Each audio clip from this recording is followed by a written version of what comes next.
అండి welcome to అమ్మమ్మ వంటింటి రుచులు అండి. ఈరోజు నేను చేయబోయే రుచి ఏంటంటే ఎగ్ బటర్ మసాలా అండి. అది ఎలా చేయాలి ఏంటన్నది చేసి చూపిస్తాను. వంటింట్లోకి వెళ్ళిపోదాం, ఫాలో అవ్వండి. వెలిగించుకుందామండి. గ్యాస్ వెలిగించుకుని ఒక కడాయి పెట్టుకుందామండి. దీనిలోకి ఒక అర స్పూన్కే బటర్ వేసుకోండి. బటర్ బాగా కరిగింది కదండి. 2 మీడియం సైజు ఉల్లిపాయలు తీసుకున్నానండి. ఇలా పెద్ద పెద్ద ముక్కలుగా కోసుకోండి. ఇదిగోండి ఇలా వేసేసుకోండి. ఒక 2 నిమిషాలు ఉండండి. 3 నిమిషాల లోపు అయితే బాగా మగ్గుతుందండి. అప్పుడు దాన్ని ఆరిన తర్వాత పేస్ట్ చేసుకుందామండి. ఇదిగోండి ఎగ్గును కూడానండి ఆ మిశ్రమాన్ని రెడీ చేసుకుందామండి. నేను 8 గుడ్లు తీసుకున్నానండి.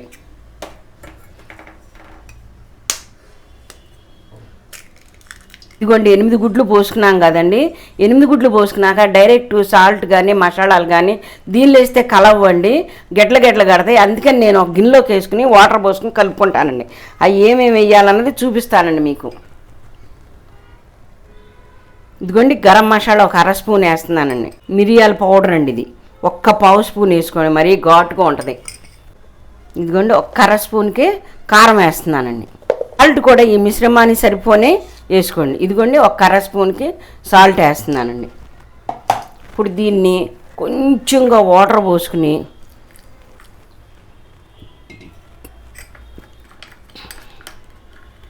మసాలాలన్నీ ఇలా వాటర్ పోసుకుని కలుపుకుంటేనండి కోడిగుడ్డు మిశ్రమం వేసినప్పుడు బాగా కలుస్తుందండి. ఇదిగోండి ఇలా బీట్ చేసుకోండి. బాగా ఒక 3 నిమిషాల నుండి 4 నిమిషాల వరకు బాగా బీట్ చేసుకుంటే అంతా కలిసి మనం కోడిగుడ్డుని పోసుకున్నప్పుడు అండి చాలా బాగా లావుగా వచ్చి చాలా బాగుంటుందండి. ఇదిగోండి ఇలా కలిపేసుకోండి 2 నిమిషాల నుండి 3 నిమిషాల వరకు. ఇదిగోండి ఈ గిన్నె పెట్టుకున్నానండి. ఆ జున్నులాగా ఉడకబెట్టుకోవాలి కాబట్టి గిన్నె పెట్టుకున్నానండి. 1 గ్లాస్కి అండి అడుగున వాటర్ పోసుకోండి. ఇదిగోండి అయ్యి గ్యాస్ వెలిగించుకుని ఈ లోపు అది బాగా వాటర్ వీట్ ఎక్కుతుందండి. దాని మీద పెట్టేసుకుందామండి. ఇలాగ కేక్ గిన్నె అనమాట, అల్యూమినియం ఉందండి. దీనికి 1 పావు స్పూను ఆయిల్ వేసుకుని ఇలా గిన్నెంతా ఫ్రెష్ చేసుకున్నానండి. దీనిలో ఇప్పుడు మనం బటర్ పేపర్ వేసుకుందామండి. బటర్ పేపర్ ఎందుకు వేస్తున్నానంటే ఆ కోడిగుడ్డు సొన అంతా దీనికి అంటుకోకుండా ఇలా జున్నులాగా వచ్చేస్తుందండి. ఇదిగోండి మొత్తాన్ని ఇలా పోసేసుకోండి.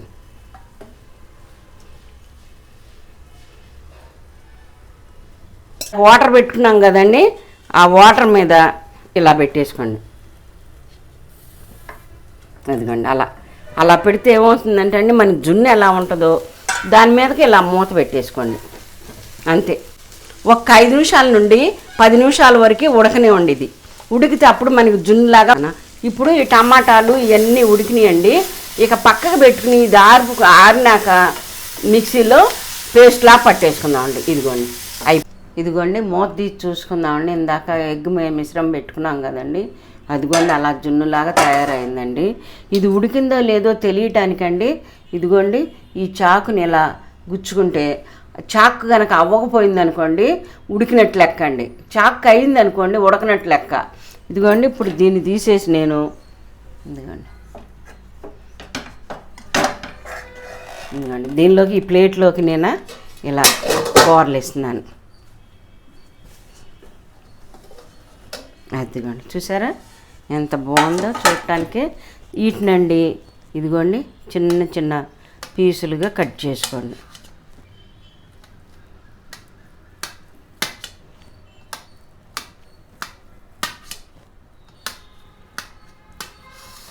చిన్నగానే కట్ చేసుకోండి. ఎందుకంటే అండి ఉప్పు కారం పట్టి ఆ పీస్కి చాలా టేస్ట్గా ఉంటుందండి మనం తినేటప్పుడు. దీన్ని కన్నా పక్కన పెట్టేసుకుందామండి. ఇప్పుడు గ్యాస్ వెలిగించుకుందామండి. గ్యాస్ వెలిగించుకుని ఇంకొక కళాయి పెట్టుకుని ఇలాగూ బటర్ వేసుకుందామండి. ఇదిగోండి ఎంత వేస్తున్నానండి, మరి అవన్నీ ఆగాలి కదండి, అందుకని కొంచెం ఎక్కువగా వేసానండి. ఇది కరగాలి. అలా కరిగాకండి ఒక చిన్నది ఫలాము ఆకు తీసుకుని ఇలా 2 ముక్కలు చేసేసుకోండి. ఇదిగోండి దాచిన చెక్క ఒక చిన్న ముక్కలండి ఒక 4 వేసుకుంటున్నాను. లవంగాయలు ఒక 4 వేసుకుంటున్నానండి. ఇవ్వండి వీటిని కూడా కొంచెం వేగనిద్దామండి. అండి మనం టమాటాలు, ఉల్లిపాయలు, ఎల్లుల్లిపాయలు అన్నీ వేసి మసాలా పట్టుకున్నాం కదండి. ఆ మసాలాను కూడా ఇప్పుడు ఇది బటర్ కరిగింది కాబట్టి అండి దీనిలోకి వేసేసుకుందాం. వేసాక ఒక 5 నిమిషాలు మాత్రం మగ్గాలండి. ఇది గరం మసాలా అండి.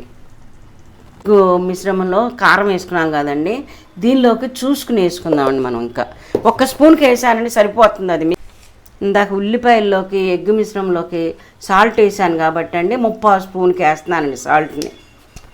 వీటిని కొంచెం ఇలా తిప్పేసుకునండి 1-2 నిమిషాల నుండి 3 నిమిషాల వరకు అన్నీ ఉడికినాయి కాబట్టి అండి ఎక్కువసేపు ఏగన అవసరం లేదండి. మూత పెట్టేసుకుందామండి. ఇంకా దీన్ని కొంచెం ఆయిల్ పైకి తేలితే అప్పుడు మనం ఆ పీసులను వేసేసుకోవచ్చండి. ఇదిగోండి మూత పెట్టేస్తుంది. ఇలా చూసారా బటర్ ఎలా తేలిందో పైకి. అప్పుడు ఇదిగోండి ఎగ్ పీసెస్ని ఇలా పెట్టుకోండి అన్నిటినీ. ఏమవుతుందంటే అండి బాగా 5 నిమిషాలు మాత్రమే ఉడకనివ్వండి. ఉడికితే బాగా ఈ పీసుల్లోకి ఉప్పు, కారం అన్నీ పట్టి చాలా టేస్టీగా ఉంటుందండి. మీకు పలావ్కి ఏంటి, పొరాటాకి ఏంటి, రోటీకి ఏంటి, చపాతీకి ఏంటి ఈ కర్రీ చాలా టేస్ట్గా ఉంటుందండి. మీరు కూడా చేసుకోండి.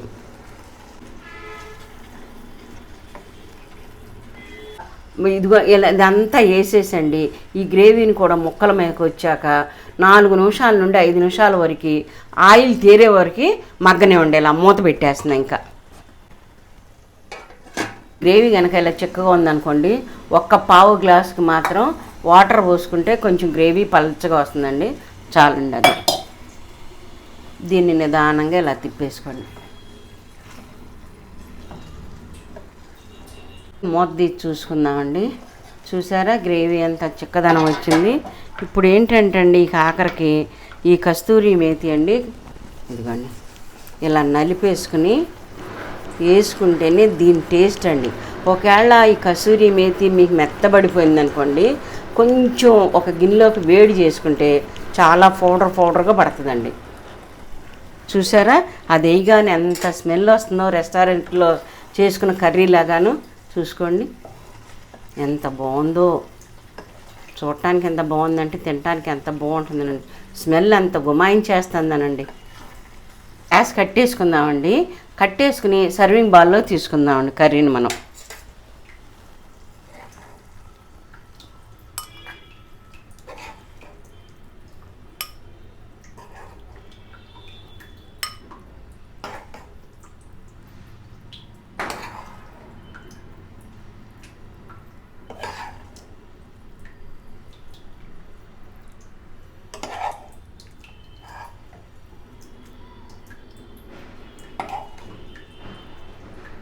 రండి కర్రీ రెడీ అయిపోయిందండి. మధ్యలో కొంచెం కొత్తిమీర పెట్టుకుందామండి.